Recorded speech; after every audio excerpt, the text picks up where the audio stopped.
சகோதர சகோதரிகளே, ஆண்டவராகிய இயேசு கிறிஸ்துவின் இனிய நாமத்தினாலே உங்களை வாழ்த்துகிறேன். ஏசாயா 46 அதிகாரம் 3 வசனத்தின் கடைசி பகுதியும் 4 வசனத்தின் கடைசி பகுதியும் இவ்வண்ணமாக சொல்லுகிறது. தாயின் வயிற்றில் தோன்றினது முதல் உங்களை ஏந்தி, தாயின் கர்ப்பத்தில் உற்பத்தியானது முதல் உங்களை தாங்கினேன். இனிமேலும் நான் ஏந்துவேன், நான் சுமப்பேன், தப்புவிப்பேன்.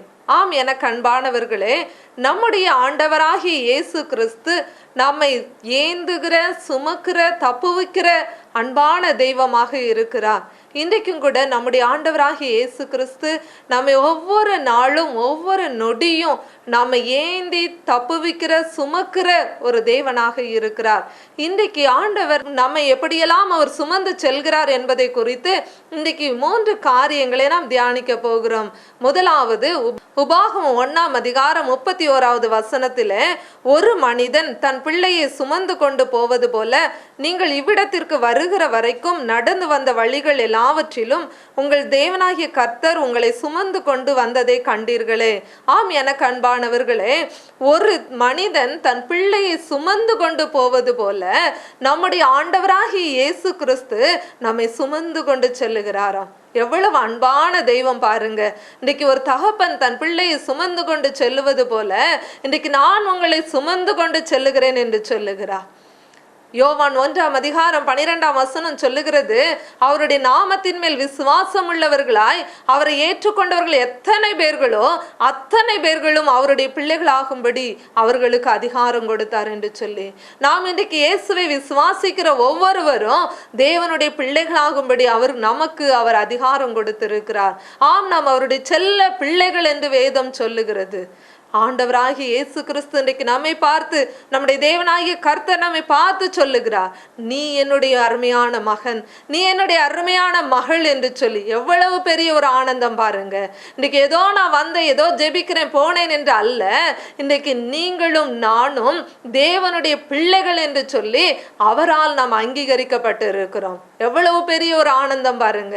இன்னைக்கு நாம் தேவனுடைய பிள்ளைகள் என்று சொல்லி அவர் நமக்கு அங்கீகாரம் கொடுத்திருக்கிறார், அவர் நம்மை அங்கீகரித்து இருக்கிறார். இன்னைக்கு அநேக பிள்ளைகளை நாம் பார்க்கிறோம். ஒருவேளை ஒரு சில பிள்ளைகள் தகப்பனுடைய பெயர் தெரியவில்லை என்று சொன்னால் எவ்வளவாய் தூஷிக்கிறார்கள். ஒருவேளை தகப்பன் மறித்திருக்கலாம், அல்லது தகப்பன் கூட இல்லாமல் இருக்கலாம். ஆனால் அது பெரிய விஷயம் அல்ல. ஆனால் ஒரு தகப்பனுடைய பெயர் தெரியாமல் இருக்கும் பொழுது எவ்வளவான ஒரு நிந்தைக்குள்ளாக இந்த சமுதாயம் அப்படிப்பட்ட பிள்ளைகளை கொண்டு செல்கிறது. ஆனால் இன்றைக்கு நம்முடைய தகப்பன், நீ அனாதை அல்ல, நான் உனக்கு தகப்பனாய் இருக்கிறேன் என்று சொல்லுகிறார். எவ்வளவு பெரிய ஒரு சந்தோஷம் பாருங்க. இன்னைக்கு ஆண்டவர் நம்மை அங்கீகரித்து இருக்கிறார். நீ என்னுடைய மகன், நீ என்னுடைய மகள் என்று சொல்லி. உன்னத பாட்டு 4 அதிகாரம் 12 வசனத்தில் ஆண்டவர் நம்மை பார்த்து சொல்லுகிறார், நீ என்னால் முத்திரிக்கப்பட்ட கிணறாக இருக்கிறாய், அடைக்கப்பட்ட தோட்டமாய் இருக்கிறாய், நீ மறைவு கட்டப்பட்ட நீரூற்றாக இருக்கிறாய். நான் உன்னோடு கூட இருக்கிறபடினால நான் உன்னை அங்கீகரித்திருக்கிறேன், நீ என்னுடைய செல்ல பிள்ளையாய் இருக்கிறாய், ஒருவரும் உன்மேல் கை போடுவதில்லை என்று சொல்லுகிறார். இன்றைக்கு உங்களுக்கு விரோதமாக மனிதர்கள் எதிர்த்து வரலாம், உங்களுக்கு விரோதமாக சூழ்நிலைகள் எதிராக காணப்படலாம். ஆனால் இன்றைக்கு ஆண்டவர் சொல்லுகிறார், நீ ஒன்றை குறித்தும் கலங்க வேண்டாம், நான் உனக்கு தகப்பன் இருக்கிறேன். தகப்பன் என்று சொன்னால் பிள்ளைகளுக்கு பாதுகாப்பு கொடுக்கிறவனாக தகப்பன் இருக்கிறார். இன்னைக்கும் கூட உங்களை பாதுகாக்கிற தகப்பனாக, இன்னைக்கு உங்களை சுமந்து செல்லுகிற ஒரு தகப்பனாக இருந்து கொண்டிருக்கிறார். நீங்க எப்படிப்பட்ட காரியங்கள் உங்களுக்கு நேரிட்டு கொண்டிருந்தாலும், ஒருவேளை எனக்கு விரோதமாய் மந்திரம் செய்து கொண்டிருக்கிறார்கள் என்று கலங்கி கொண்டிருக்கிறீர்களா? இன்னைக்கு உங்கள் தகப்பன் உங்களுக்கு பாதுகாப்பாய் இருக்கிறார். வேதம் சொல்லுகிறது, அவர் நம்மை சுற்றிலும் அக்கினி மதிலாய் இருக்கிறார் என்று சொல்லி. நம்முடைய தகப்பனாகி இயேசு கிறிஸ்து நம்மை சுற்றிலும் அக்கினி மதிலாய் இருப்பார் என்று சொன்னால், உங்களுக்கு விரோதமாக செய்யப்படுகிற அந்த மந்திர தந்திரங்கள் எல்லாம் ஒன்றுமில்லாமல் நிர்மலமாக்கப்படும் என்பதை மறந்து போகாதீங்க. இன்னைக்கு உங்களுக்கு விரோதமாக கடன் பிரச்சனை பயங்கரமாய் தலைவிரித்து ஆடுவது போல இருக்கிறதா? போராட்டங்கள் எழும்பி கொண்டிருக்கிறதா? மனிதர்கள் எழும்பி கொண்டிருக்கிறார்களா? ஆண்டவர் சொல்லுகிறார், நீ சும்மா இரு, நான் உனக்காக கிரியை செய்வேன், நான் உன்னுடைய கடன் பிரச்சனைகளை நான் நீக்கி போட போகிறேன், உனக்கு நான் அற்புதத்தை செய்வேன் என்று உங்களை நேசிக்கிற உங்கள் தகப்பன் தேவன் சொல்லுகிறார். நம்முடைய ஆண்டவராகிய இயேசு கிறிஸ்து நம்மை பார்த்து சொல்லுகிறார், இன்னைக்கு வியாதினால நாம் மரித்து போய் விடுவேணும்னு நினைக்கிறீர்களா?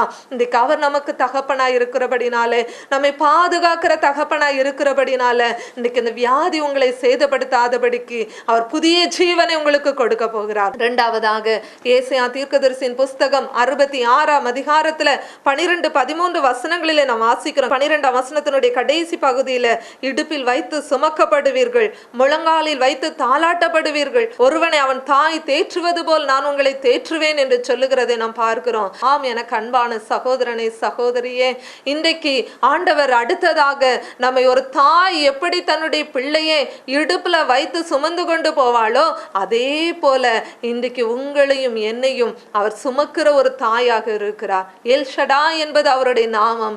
தாயின் மார்பை உடைய தகப்பன் என்பது அதனுடைய அர்த்தமா? பாருங்க, இன்றைக்கு எவ்வளவு ஒரு அன்பான தெய்வம் நமக்கு இருக்கிறார். தாயினுடைய அன்பு தான் உலகத்திலே மிக சிறந்த அன்பு என்று சொல்லுகிறார்கள். ஆனால் அப்படிப்பட்ட தாயினுடைய அன்பு கூட சில வேளைகளிலே அநேகருக்கு கிடைக்காமல் போய்விடுகிறது. ஒரு சகோதரி தொலைபேசி மூலமாக அடிக்கடியாய் சொல்லுவார்கள், எனக்கு இருந்த என்னுடைய தகப்பனார் எங்களை விட்டு போய்விட்டார், என்னுடைய தாயும் இன்னொருவரை திருமணம் செய்து கொண்டார்கள், எனக்கு கிடைக்க வேண்டிய என்னுடைய தகப்பனுடைய அன்பும் கிடைக்கவில்லை, என்னுடைய தாயினுடைய அன்பும் கிடைக்கவில்லை, இன்று வரையிலும் நான் தனிமரமாக அன்பு கிடைக்காதவளாக இன்னும் என்னுடைய தாயினிடத்திலிருந்து பிரச்சனைகளையும் போராட்டங்களையும் நான் சந்தித்து வருகிறேன் என்று சொல்லுகிறார்கள். எவ்வளவு வேதனையான காரியம் பாருங்க. இன்னைக்கு ஒருவேளை உங்களுக்கு தாயினுடைய அன்பு இல்லாமல் இருக்கலாம், தகப்பனுடைய அன்பு இல்லாமல் இருக்கலாம். இன்றைக்கு ஆண்டவர் சொல்லுகிறார், ஒரு தாய் எப்படி தன்னுடைய குழந்தை இடுப்புல வைத்து சுமந்து செல்வாளோ, அதே போல நான் உன்னை சுமந்து செல்லுவேன், நீ எதை குறித்தும் கவலைப்பட வேண்டாம் என்று சொல்லி ஆபிரகாமை பார்த்து ஆண்டவர் சொன்னார், நீ உன்னுடைய குமாரனை அழைத்து கொண்டு போய் அவனை நீ பலியிட வேண்டும் என்று சொல்லி. அப்படியே ஆண்டவருடைய வார்த்தைக்கு அவன் கீழ்ப்படிந்து போன பொழுது அங்கே தேவனாகிய கர்த்தருடைய வார்த்தை வந்தது, நீ உன்னுடைய மகனை பலியிட வேண்டாம் என்று சொல்லி. அப்பொழுது அவன் பின்னாக திரும்பி பார்த்த பொழுது அங்கே ஒரு ஆட்டுக்கடா முட்புதரிலே சிக்கி கொண்டிருந்த பொழுது அதை எடுத்து கொண்டு வந்து அந்த இடத்துல தன் குமாரனுக்கு பதிலாக பலியிட்டு யெகோவா ஈரே என்று சொல்லி அந்த இடத்துக்கு பெயரிட்டான். ஆம், நம்முடைய தேவன் யெகோவா ஈரையாக இருக்கிறார். யெகோவா ஈரே என்று சொன்னால் ஜெகோவா இஸ் மை ப்ரொவைடர் என்று சொல்லி அர்த்தமா? இன்னைக்கு உங்களுக்கு தேவையான எல்லாவற்றையும் அவர் தருகிற தேவனாய் இருக்கிறார். எல்லாவற்றையும் கொடுப்பதற்கு அவர் வல்லமையுடையவராய் இருக்கிறார். ஒரு தாய் தன்னை வெறுத்து ஒடுக்கி தனக்கு இல்லாவிட்டாலும் கூட தன்னுடைய பிள்ளைகளுக்கு கொடுப்பாள். தன்னுடைய சரீரத்தை எல்லாம் ஒடுக்கி தன்னுடைய குழந்தை நன்றாக இருக்க வேண்டும் என்பதற்காக தியாகத்தோடு குழந்தை வளர்ப்பாள். அதே போலதான் இன்னைக்கு நம்முடைய ஆண்டவராக இயேசு கிறிஸ்து கூட தம்முடைய ஜீவனை நமக்காக கல்வாரி சிலுவையில கொடுத்து இன்றைக்கு அவர் உயிரோடு கூட இருக்கிறார். தன்னுடைய இரத்தத்தை எல்லாம் சிந்தி மறித்து 3ஆவது நாள் உயிரோடு கூட எழுந்தார். அவர் சிந்தின இரத்தத்துல நமக்கு விடுதலை இருக்கிறது. அவர் சிலுவையில எல்லாவற்றையும் செய்து முடித்து விட்டார். நாம் எல்லாவற்றையும் உரிமை பாராட்டி எடுத்துக்கொள்ள வேண்டியதுதான். தாயினுடைய அன்பை காட்டிலும் மேலான அன்புடையவராய் அவர் இருக்கிறபடினால அவர் யெகோவா ஈரே என்று வேதம் சொல்லுகிறது. இன்னைக்கு தாய் எப்படி தன் பிள்ளைக்கு தேவையான எல்லாவற்றையும் கொடுப்பாளோ, அதை காட்டிலும் மேலாக உங்களுக்கு இன்னது தேவை என்று அவர் அறிந்திருக்கிறார். வேதம் சொல்லுகிறது, அன்னைக்கு ஆண்டவர் சொன்னார், நீ விரும்புகிறது என்னிடத்தில் கேளு என்று சொல்லி. இன்னைக்கு நீங்க விரும்புகிறது என்ன? நீங்க தேவனிடத்துல கேளுங்க, அவர் உங்களுடைய விருப்பத்தை நிறைவேற்ற போகிறார். உங்களுடைய தேவைகளை சந்தித்து கொடுக்கிற ஒரு தாயாக அவர் இருக்கிறார். உங்களை பாதுகாத்து நடத்தி செல்கிற தகப்பனாக இருக்கிறார். உங்களுடைய தேவைகளை சந்திக்கிற, உங்களை பராமரிக்கிற, தேற்றுகிற ஒரு தாயாக இருக்கிறார். இன்னைக்கு தாயினுடைய அன்பு எனக்கு கிடைக்கவில்லையே, தகப்பனுடைய அன்பு, தகப்பனுடைய பரிவு எனக்கு இல்லைன்னு நீங்க கலங்க வேண்டாம். இன்னைக்கு ஆண்டவர் உங்களுக்கு போதமானவராய் இருக்கிறார். 3ஆவதாக உபாகம் 32ஆம் அதிகாரம் 11ஆவது வசனத்துல நாம் வாசிக்கிறோம், கழுகு தன் கூட்டை கலைத்து தன் குஞ்சுகளின் மேல் அசைவாடி தன் செட்டைகளை விரித்து அவைகளை எடுத்து அவைகளை தன் செட்டைகளின் மேல் சுமந்து கொண்டு போகிறது போல கர்த்தர் ஒருவரே அவனை வழி நடத்தினார் என்று சொல்லி. ஆம், எனக்கு அன்பானவர்களே, இன்னைக்கு அடுத்ததாக கழுகு எப்படி தன் குஞ்சுகளை தன் செட்டைகளின் மேல் சுமந்து கொண்டு போகுமோ, அதே போல இன்றைக்கு கர்த்தர் நம்மை சுமக்கிற தேவனாக இருக்கிறார். அவர் செட்டைகளின் மறைவிலே நாம் வந்து விடுவோமானால் இன்னைக்கு எல்லாவற்றிலும் நமக்கு மகிழ்ச்சி தான். அவருடைய செட்டைகளின் கீழே அடைக்கலம் புகுந்து விடும் பொழுது ஆண்டவர் எல்லா விதமான காரியங்களையும் அவர் பொறுப்பெடுத்துக் கொள்ளுகிறார். இந்த கழுகை குறித்து பாருங்க, அது கூட்டை கலைக்குமா, கலைக்கும் பொழுது அந்த கூட்டினுடைய முட்கள், வெளியே இருக்கிற முட்கள், அதுவரையிலும் சுகமாயிருந்த அந்த குஞ்சுகள் அந்த முட்கள் குத்தும் பொழுது அழுமா, ஐயோ இப்படி இப்படி இருக்கிறது என்று சொல்லி அது நிமித்தமாக அந்த கூட்டை விட்டு வெளியே வரும் பொழுது, அது பறக்க முற்படும் பொழுது அது கீழே விழுகிற சூழ்நிலையில தாய் கழுகானது ஓடி வந்து தன்னுடைய செட்டைகளின் மேல அந்த குஞ்சுகளை தாங்கிக் கொள்ளுமா. அப்படியே பல முறை நடக்கும் பொழுது அந்த குஞ்சு கழுகுகள் நன்றாக பறக்க கற்றுக்கொள்ளுகிறது. உன்னதத்துல பறக்கிற ஒரு அனுபவத்தை அந்த கழுகு குஞ்சுகள் பெற்றுக்கொள்வது போல இன்னைக்கு உங்களுக்கு சில முட்கள் உங்களை குத்தி கொண்டிருக்கலாம், சில பாடுகள் உங்களுக்கு வந்து கொண்டிருக்கலாம். இதுவரையிலும் நான் சுகமாய் வாழ்ந்து கொண்டிருந்தேனே, இப்பொழுது என்னுடைய வாழ்க்கையில இப்படிப்பட்ட ஒரு இடி வந்து விட்டதே, இப்படிப்பட்ட வேதனை தாக்கி கொண்டிருக்கிறது என்று நீங்க நினைத்து கொண்டிருக்கலாம். ஆனால் இது உன்னத அனுபவத்தை உங்களுக்கு கொடுப்பதற்காக, உயர்ந்த ஸ்தலங்களில் ஆண்டவர் உங்களை நடத்துவதற்காக, உன்னதமான ஸ்தலத்துல உங்களை நிறுத்த போகிறார். உயர்ந்த ஒரு ஆசீர்வாதத்தை உங்களுக்காக வைத்திருக்கிறார். கழுகு சுமப்பது போல இன்றைக்கு தம்முடைய செட்டைகளின் மறைவில் அவர் சுமந்து செல்வதற்கு ஆயத்தமாய் இருக்கிறார். ஒப்பு கொடுப்பீர்களா? கண்களை மூடி தேவ சமூகத்தை நோக்கி பார்ப்போமா? அன்பின் பரலோக தகப்பனே, இந்த வேளையிலும் கூட ராஜா அப்பா, நீ சுமக்கிற தெய்வம் என்று சொல்லி நாங்கள் பார்த்தோம் ஐயா. ஆண்டவரே, நீர் எங்களை ஒரு தகப்பன் தன் பிள்ளையை சுமக்கிறது போல சுமக்கிற தகப்பனாய் இருக்கிறீர். ஒரு தாய் தன் பிள்ளை இடுப்பில் வைத்து சுமப்பது போல நீர் எங்களை சுமக்கிற தாயாக இருக்கிறீரப்பா. தாயை காட்டிலும் மேலானவராக இருக்கிறீரப்பா.